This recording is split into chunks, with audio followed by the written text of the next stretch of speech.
franchise. No. No, actually, I've just come to stop him.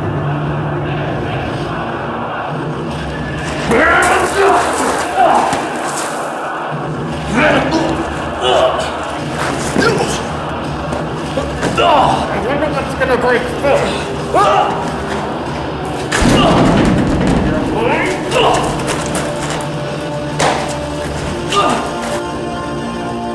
Where are you going?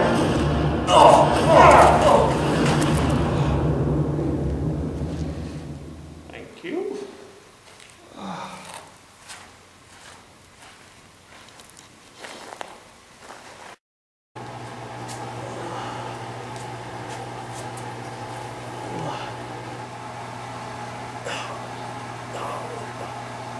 Why didn't you just kill me? Your punishment must be more severe. What? Your punishment must be more severe. How much more severe?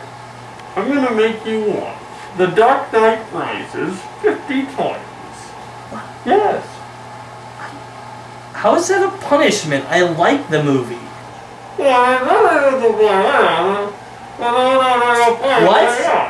What? What? I can't hear you. Take off the mask. I can't hear you with the mask on. I said...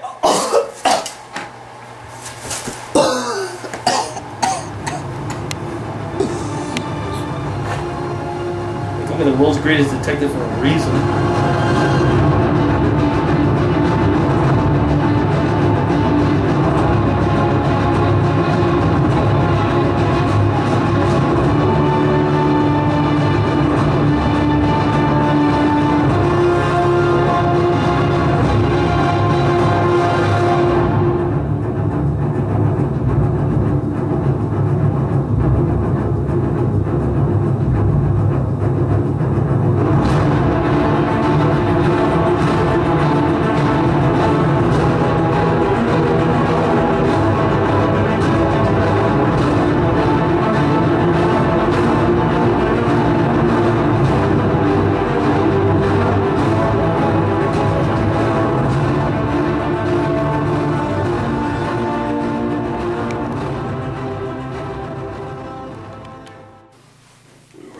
Together, you and I, then you were gone.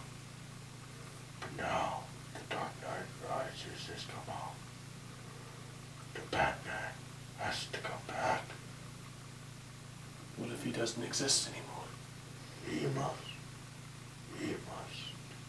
Welcome to do the Batman movie bash. I'm Lazer 99. And I'm Chris Filmmaker 123. Welcome to our review of The Dark Knight Rises.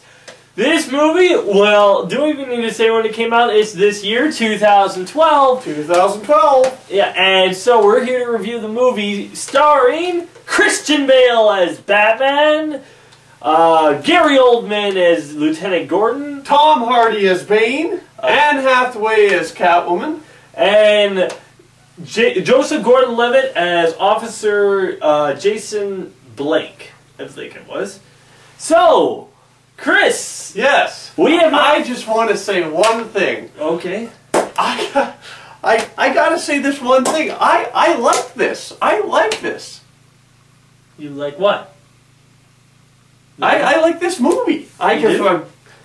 No, I didn't. I didn't like this.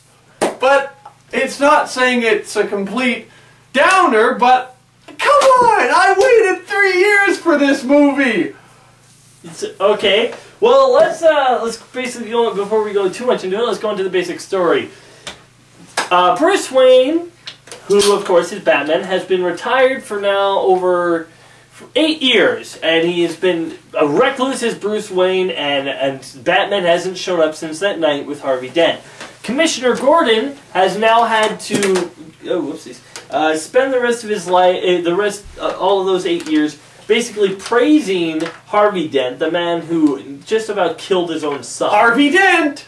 Two-Face! And praising Harvey Dent and renouncing the Batman, who is his friend.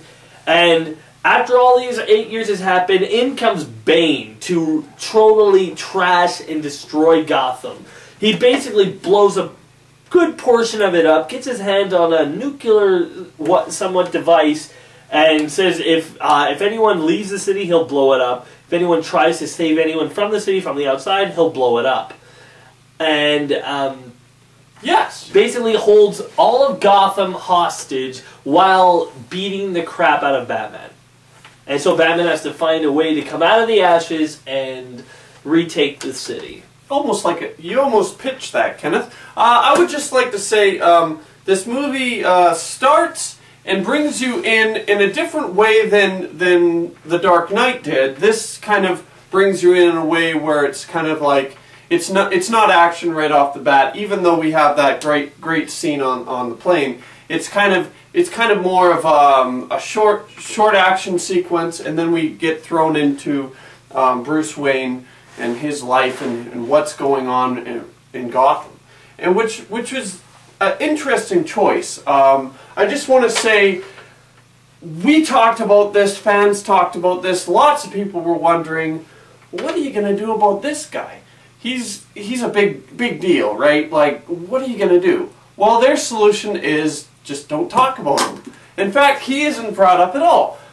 Now, when I first watched this, I was thinking, okay, well, they did 8 years ago, so instead of choosing to talk about the Joker, you know, because he's not really present, he's a kind of old news, they decided to talk about next best old news, Harvey Dent. Keep the focus on Harvey Dent, stay away from the Joker. Now, I know it's not completely, you know, a bad choice. I mean, I think it flows, it works. I just wasn't sure how they were going to explain it. Their solution was not explaining it. Well, I don't really... What is left to explain? The Joker was a killer. He was a madman. He tried to blow up big portions of the city and whatnot. And then he was arrested and taken away for his crimes. What's there left to explain? Well, I guess... There's a whole lot more around the whole mystery of Harvey Dent and his whole, you know, the whole deceit that Gordon and Batman had to, you know, do. Let's just, you know, take every character just like we normally do and see what we do. So what do you want to start with? Let's start with the one, the only, Bane. No, wait, no. This is... because Bane starts this movie, and you want to make sure that what you're seeing is really Bane. Now, when we see the guy talk about him, and he has such a you know, his voice is like, Bane. Oh God, not Bane. We're wanting to be introduced in and see this character in such a great way and see his performance and everything. Okay, did you like Tom Hardy as Bane? Did I like Tom Hardy as Bane? Just get to the point already. Okay, fine. I will say that I enjoyed his passion that he brings into it. I enjoyed how he actually saved Bane in such a great way from the Batman and Robin Bane. He gave him something else. I went into it fully expecting that I was going to see a Batman animated series Bane, which I shouldn't have done because I wasn't impressed that way. Now, lots of people were impressed by Bane. I liked Bane, but I wasn't impressed by him. And that's just my opinion on it. I know Bane comes from Brazil, right? And I know Bane... Yeah. Well, in this, they made him European. And I also know that Bane is not just strong for no reason. I also know that he has something, and that makes him strong. Come on, look, we all know about Venom and how in the comic books Bane has Venom. It didn't have to be. It could have been a drug per se. Well, I don't know if they should. I'm kind of glad that they didn't, because that makes that makes Bane more of a force of his own, you know, his own will and strength, rather than Batman's like, okay, you know, you've been retired for 8 years, haven't trained, and you're going up against this drug-raging maniac.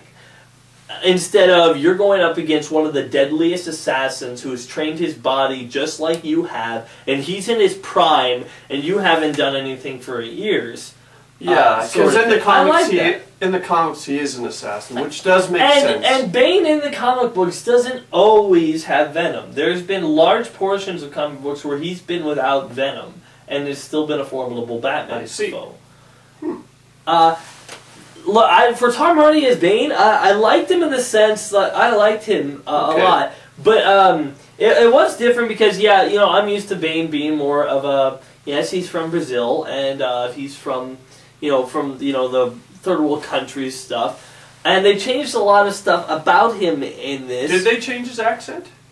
Well, they made him like a European guy, and rather than, from Puerto Rican? yeah, or whatever. Oh, okay, yeah. So yeah, they changed stuff in that respect. But I think that Tom Hardy was. I think what I liked, I wasn't finding Tom Hardy as like menacing as the Joker, like as Heath Ledger. There was no point in there where I was ever afraid of what Tom Hardy could do for Bane. But I enjoyed him as Bane, and I felt that the character was strong, and the part where he beats the living snot out of Batman, I thought so. It was hard to watch because, we're used to Batman being the character that has everything in hand. Even when the Joker's around, he still has. If he ever got his hands on the Joker, he would be fine. But you see him with Bane, and Bane's just basically like, "Oh, you're in the dark." You think he's going to have some way of getting out, but no, and then he's kicking him while he's down kind of thing. Oh, and it's just a tragic thing. It's brutal, is what it is. And that was the thing that I think I was kind of not expecting, because if you take all three movies of this Batman trilogy, Batman Begins and The Dark Knight, their pacing is different, but it's similar. Yeah. It all takes place within a couple. Well, like the Batman Begins takes place over a few years, but it's flashbacks and fast forward. So it just takes its pacing is it's flowing, and same with the Dark Knight. It's just a week or something most. It's the time area of the Dark Knight. But this takes place, and the pacing is in months. It takes place in months at a time. It's a different. And it was really it took me a bit to really get used to that. I just want to say, as far as Bane goes, I did like a lot of his action movements and everything. I felt that it was, because he is a smart fighter. He always has been. That's one that they got 100% right. His fighting techniques, all that was great. The one thing I didn't get was his voice. I thought that it felt like Darth Vader, James Earl Jones. Except this one didn't work. This one was kind of like, for me, I felt like it was, it wasn't Tom Arnold's voice. And Tom Arnold? I want to just apologize. Okay, I just felt it wasn't Tom Hardy's voice. Now, I went to the IMDb just to make sure. It doesn't say the voice was anyone else. So, I was confused. I was expecting ADR. I got that too. There was some times where he's like, and I'm just like, what did you say? I got that too. There was points where I was really wondering what he was saying. I just thought it was another voice. I didn't think it was him. It's what was funny is I think that the one thing that I would complain, I think Bane actually had a little bit too many jokes. I think he said a lot. There was a couple of lines where even though he's trying to be menacing, he's joking a little bit, saying and stuff like that. And I don't know.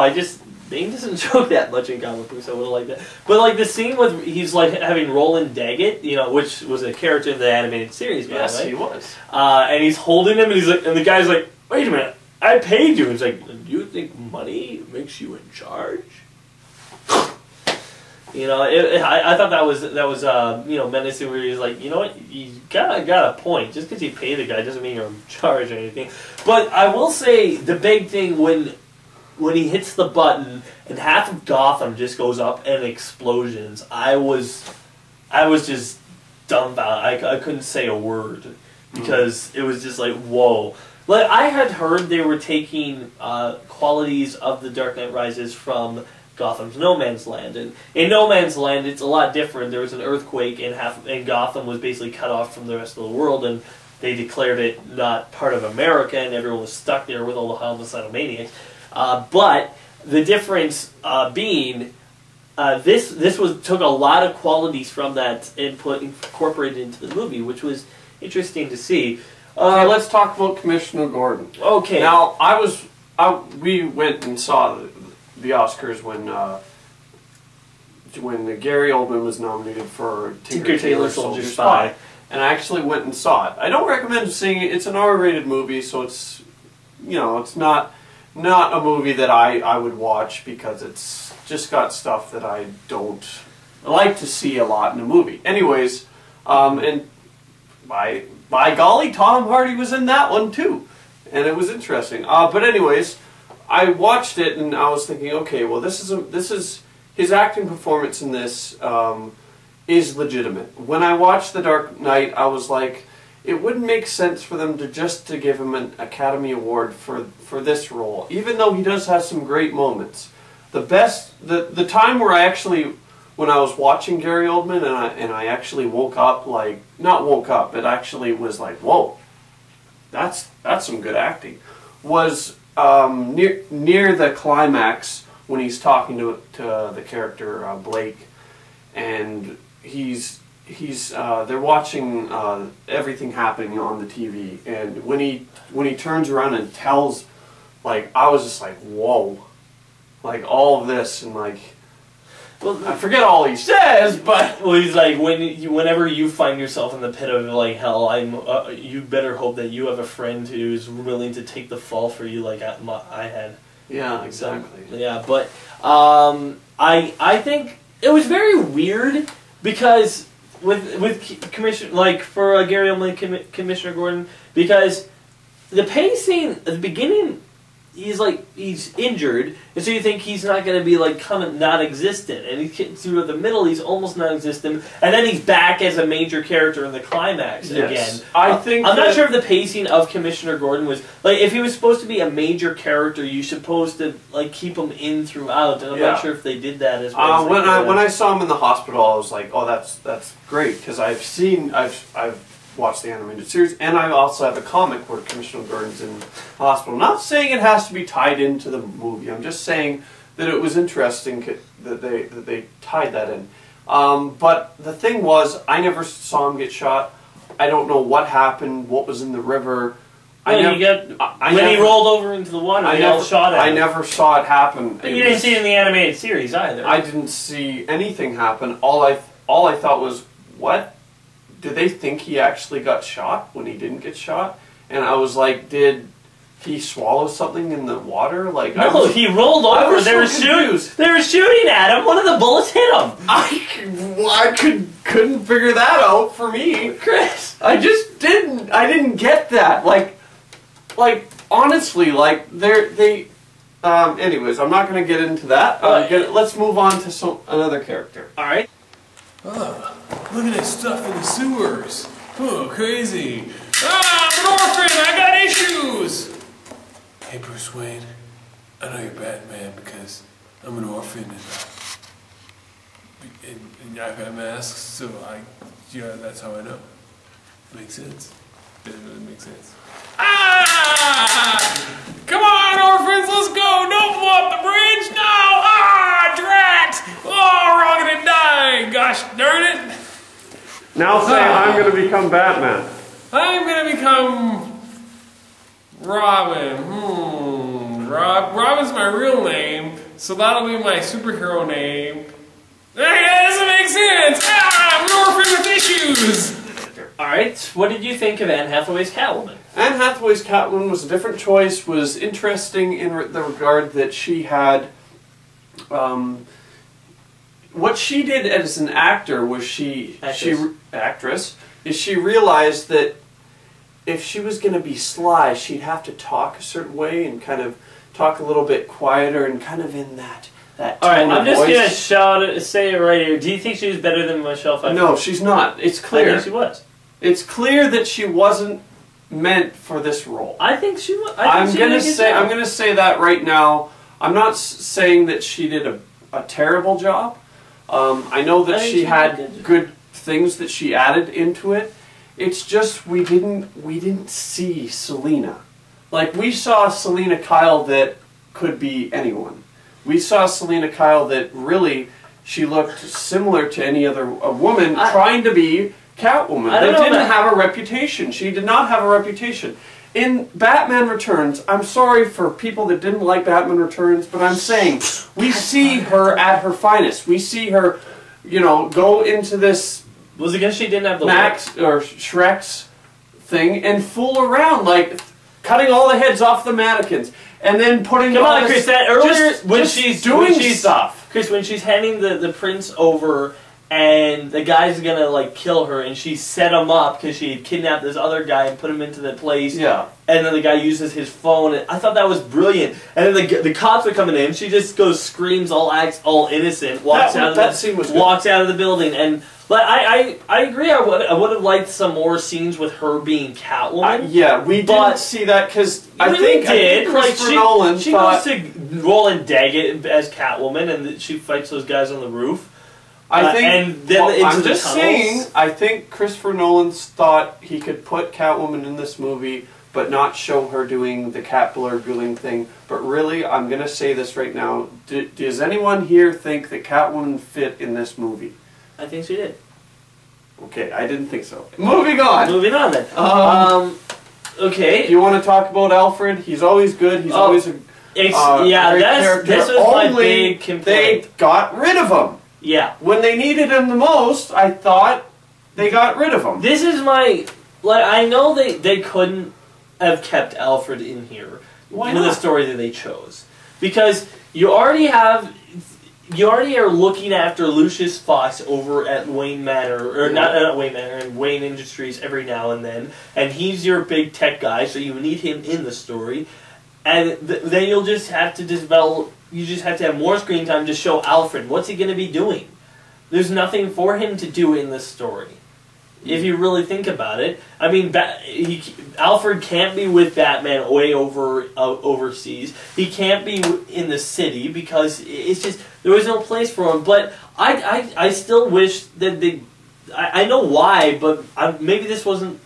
It's just the entire story. There's been three constants, three characters.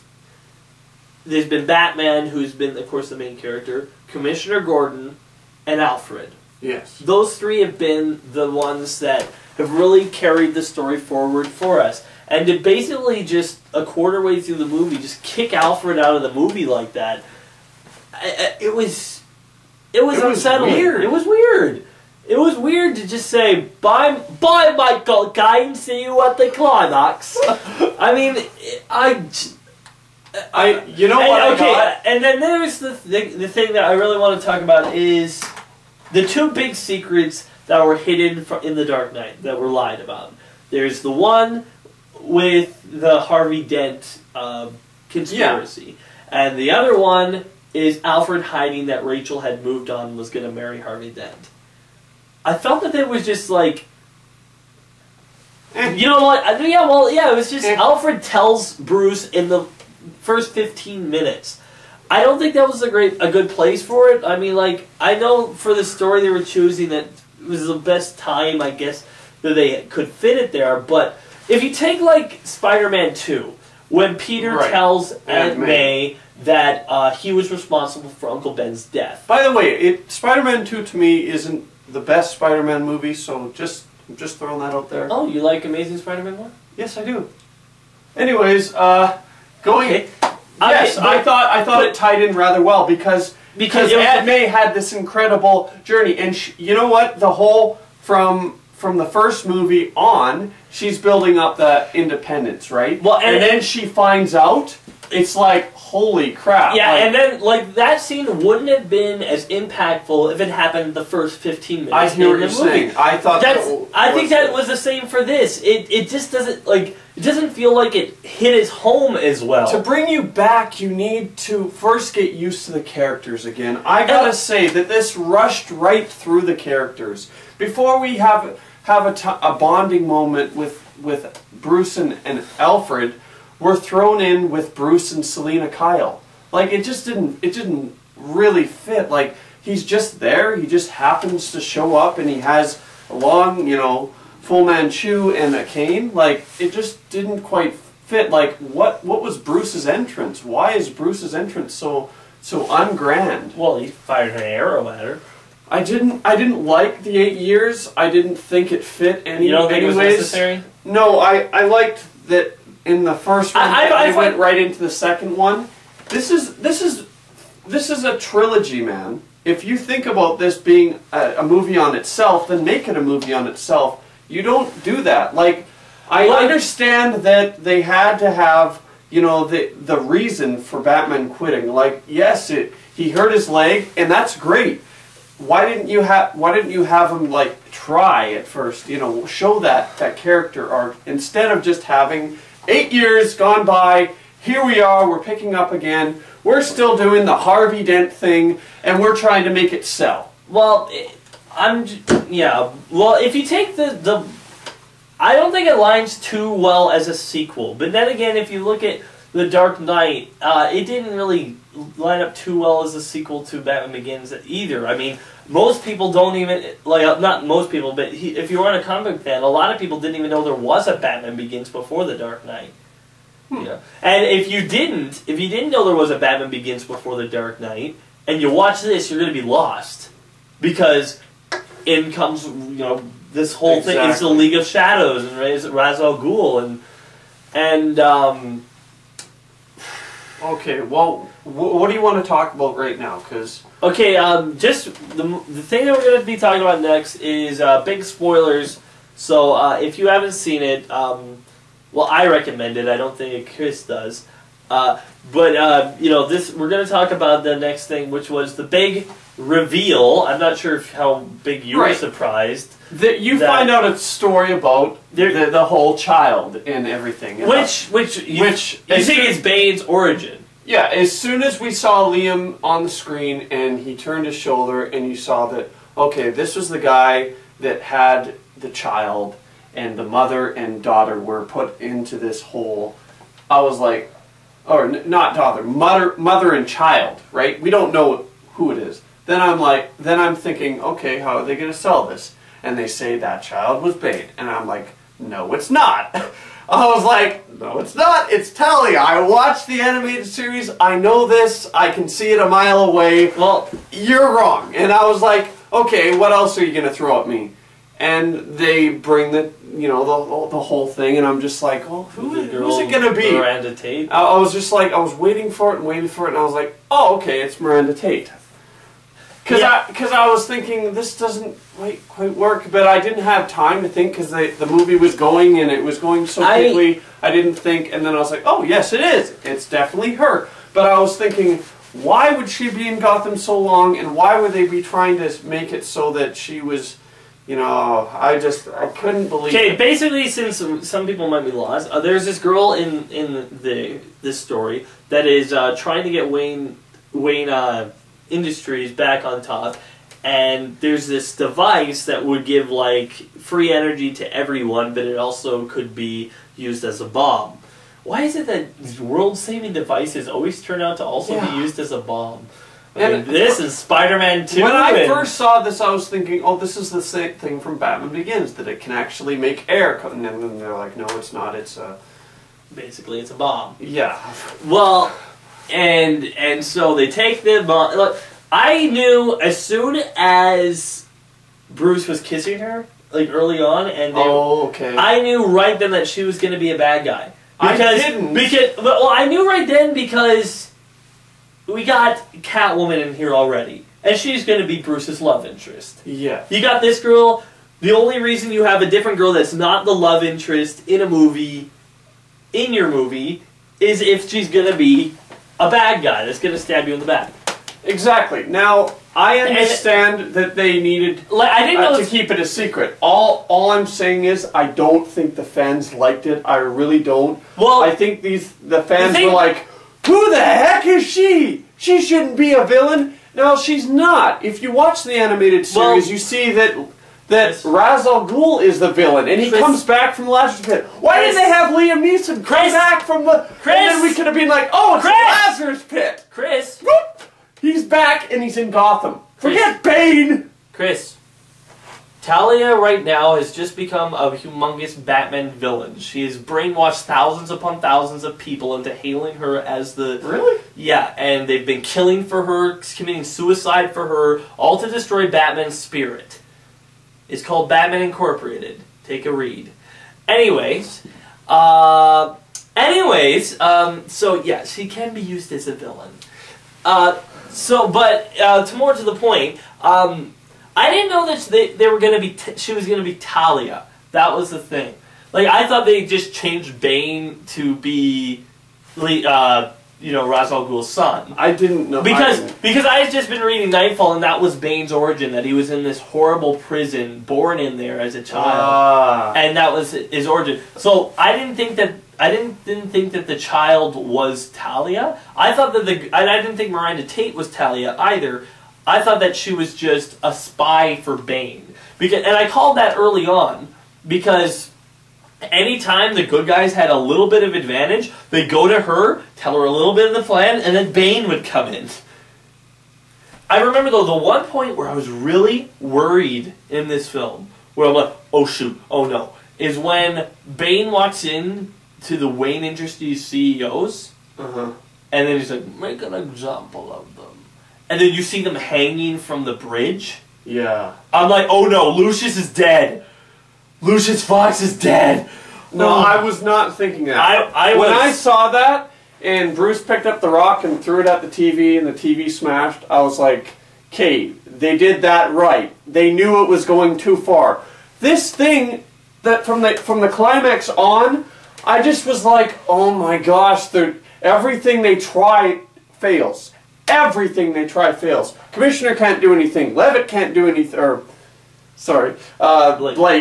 Blake can't do anything. Everything they try fails. This is Spider-Man 2. I was thinking, with the writers of Spider-Man 2 on this, good grief. Stand up. And you know why I was thinking that, right? Why? Because it's this thing of, oh poor me, oh poor me. I did not have any sympathy for Bruce Wayne. That's why we're going to talk about Bruce Wayne right now. I wouldn't say that. His character doesn't, I don't like him. I just didn't like him at all in this. I wouldn't say that, man. Well, I did, but I loved him in Batman Begins.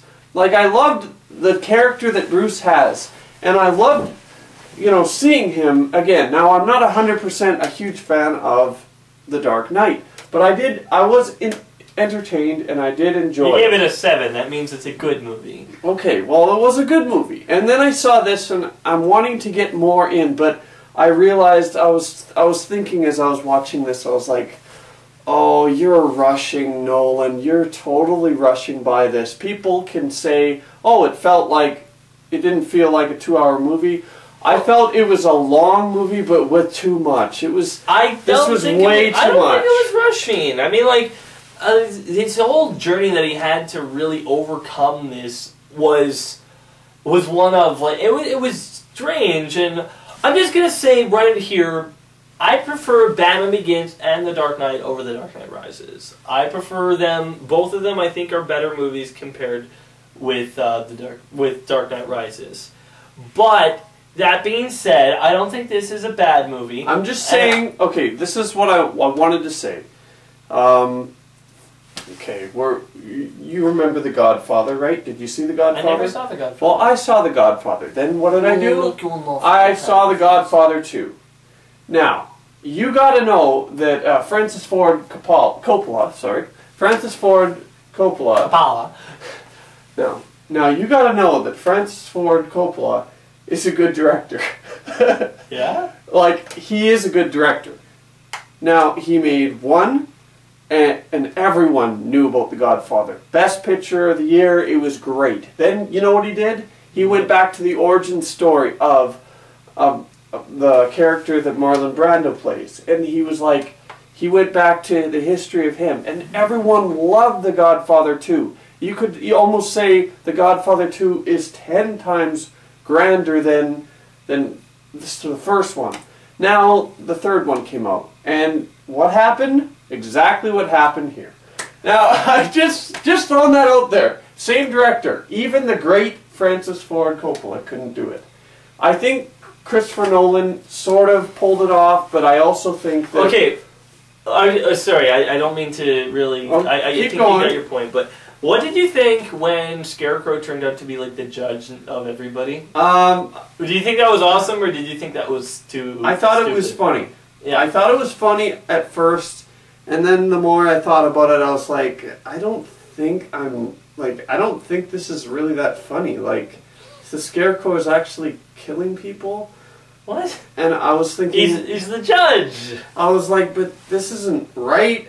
And then, so it was kind of a weird experience for me. It was the same experience I found when Miranda Tate turned out to be Talia al Ghul. Yes, it was great when Batman found out, but I was just like, the knife in the back, it's not epic enough. It's not a villain per se. Yeah, it was a surprise, but I was just like... I think the thing that really I might be a little like disappointed with is this is called The Dark Knight Rises. Yes. Okay, this is supposed to be, there can be bad stuff in it, but this is supposed to be where Batman overcomes everything, Where it felt like here he was just getting ahead by the skin of his teeth. I think so too. I mean, I could tell early on that Miranda Tate was a villain. Why couldn't he? I could, like, not that I could beat up Bane. That guy's like, but, like, there was it should have felt like Batman was in control of it when he recovered. That he got control of everything. I understand too. And it felt like, oh, why didn't I see that coming? I also felt that his detective work was not so great. Well, he wasn't really doing detective work. Well, Batman's always doing detective work. I also felt that, yeah, like you were saying, there should have been more of a mystery revealed, and he should have been like, you were the daughter because you da-da-da-da-da-da, and you can't handle that, and she could have been like, stop it, because you couldn't live with your dad's legacy dying, could you? Stop it! I felt like that could have happened. Or something like that. Now, all I can say is, after you see that scene, does anyone here think that it was a great moment when we saw Bane picking up a gun, not even his bare hands, a gun, ready to shoot Batman, and then, oh, Catwoman comes in, she's driving the bike, Bane falls over dead. We don't know he's dead, we assume he's dead. Is he dead? We don't know. He's dead.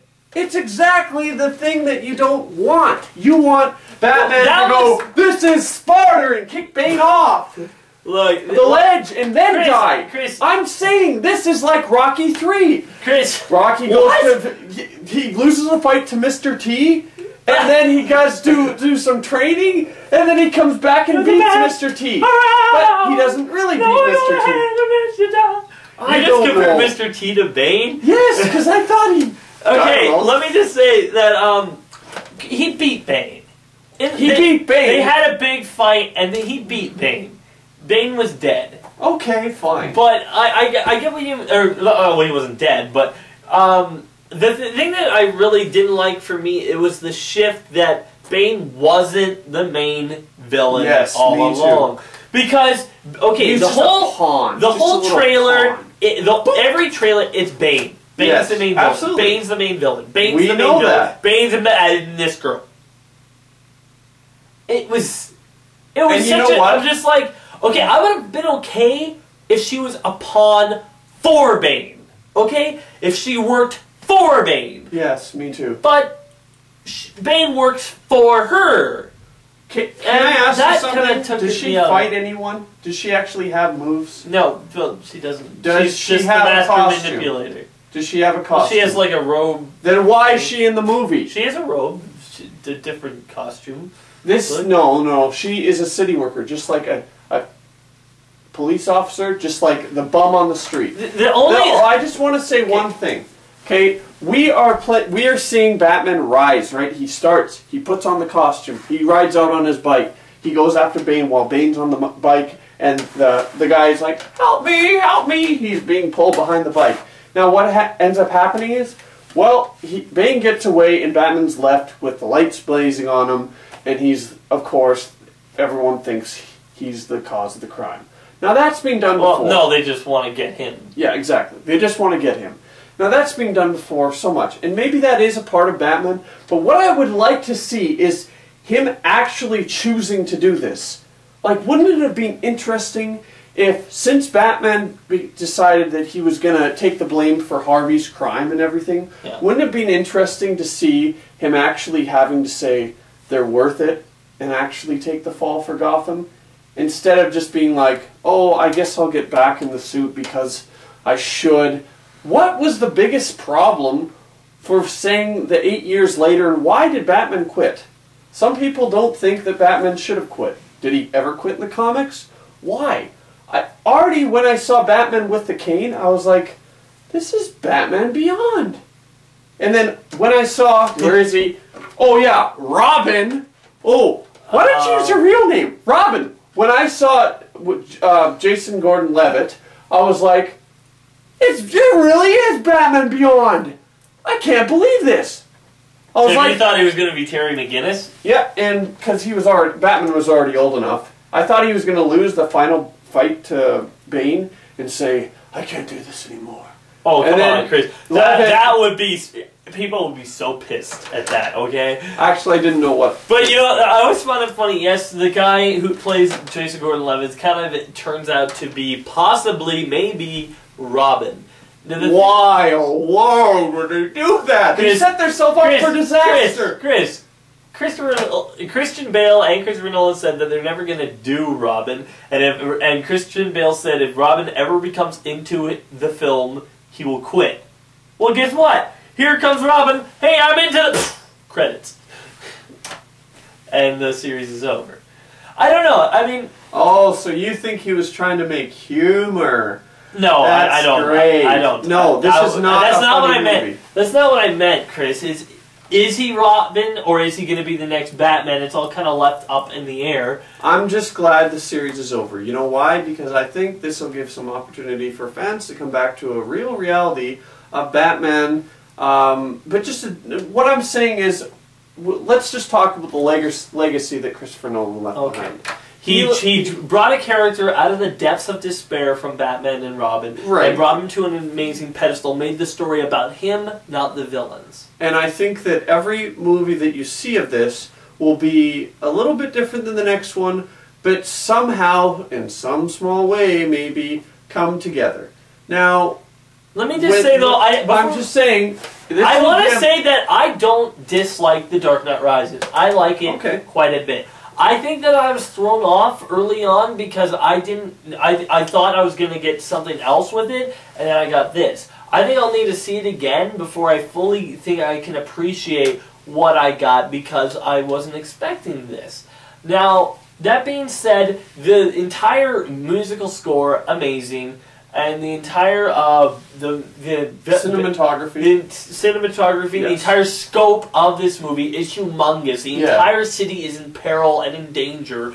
The villain is handled quite well, I thought. I still like Anne Hathaway as Catwoman. Not like she's my favorite. My favorite right now would probably be from the animated series. Right. Me too. But overall, I still think The Dark Knight Rises is a good movie. I prefer The Dark Knight the best, and Batman Begins below The Dark Knight, and then The Dark Knight Rises, but I still think it's a really good movie.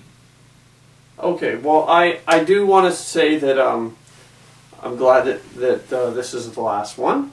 I know that we may sound like we are picking at the bad things, even though that there was a lot of work put into this, and I can't say enough the amount of energy on a film set, the amount of stress that you go through and everything to make this happen.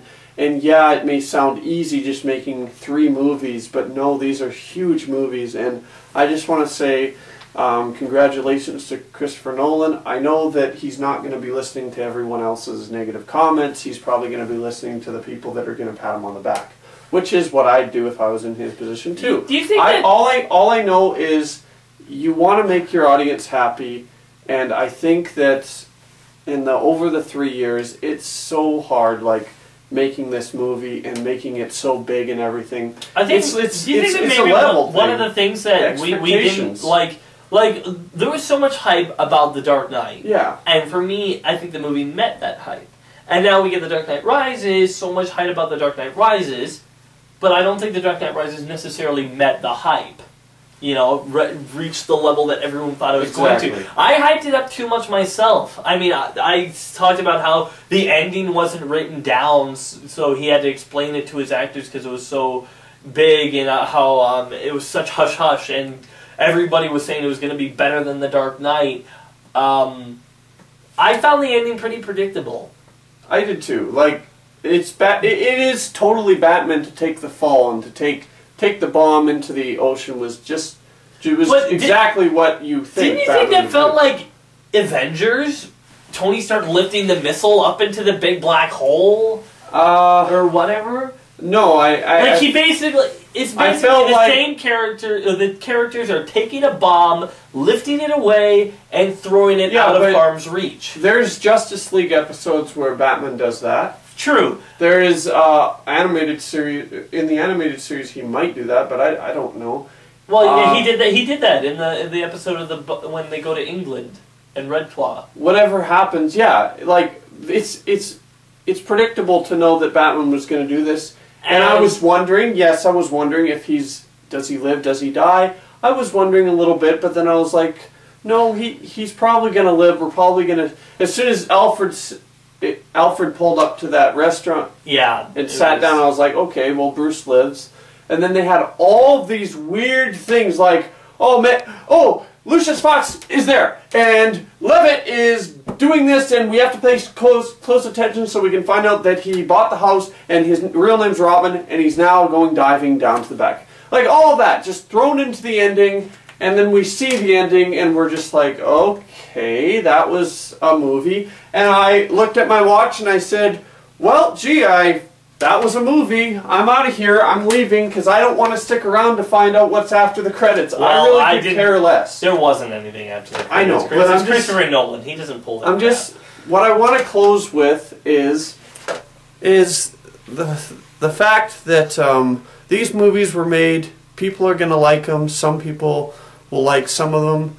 I'm excited to see 2015, 2016, 2020. If what the next Batman is going to be, because I'm always excited to find out more about this great, amazing character we know as Batman, and I'm eager and excited to know if they might bring some old stuff back and everything, because that's more of what I like, and I'm also excited to see what another director does with this. Say what you will about the Batman franchise, this is an amazing trilogy. I think that The Dark Knight Rises is a really good movie. Not even just an okay movie. Would I put it as one of the best superhero movies, like I would Batman Begins and The Dark Knight? Probably not. Because there was some stuff that I felt were more predictable, and it took maybe... I won't say that it took less risks, because it definitely took a lot of risks, but maybe not all the risks paid off. Now, I would say that this is definitely a movie to check out. This is definitely a great movie to watch. I'm not sure if it was up to the same level as a lot of other movies this year. I will say I'm a little disappointed, but not in the fact that I'm thinking it's bad or even average, because I hyped it up too much myself. But I will say that Christopher Nolan hasn't made a bad movie yet, and he still hasn't, in my opinion. What do you mean? Here's your gun. Here we go. So I'm going to give it, so I wouldn't be sad in saying this, but I got to give it a 5 out of 10. Right? A 5? You think it's just average? I do. I didn't enjoy it. I'm sorry. But feel free. Tim Burton fanatic. Alright, okay, so I am going to give The Dark Knight Rises a 7.5 out of 10. Nice. Okay. So, thanks guys for watching the Batman movie Badge. If you haven't seen all of our videos, check them out. We reviewed every Batman movie ever made. And this has been a while, you know? I mean, like, back in the day, the first Batman movie Badge video of Batman 1989, it was the first time I used my new uniform, the gray hoodie. Nice. Now I'm using this. Cool. So much has happened over the years. If you go and watch the old ones, just bear with my bad editing. It gets better around Batman and Robin. So I'm Chris Filmbaker. And I'm Lazer 99. And we're saying sayonara. Thanks for watching the Batman Movie Bash. And now we close. Be sure to check out more of my other videos in my Batman Movie Bash and other videos on my channel and on Chris Filmbaker 123's. So, thank you for watching the Batman Movie Bash. Farewell. It's not over. There's one movie left. Yeah, you know it. It's that one that was old and timeless. It had one actor, maybe you guys will be familiar with, Adam West. That's right, Batman!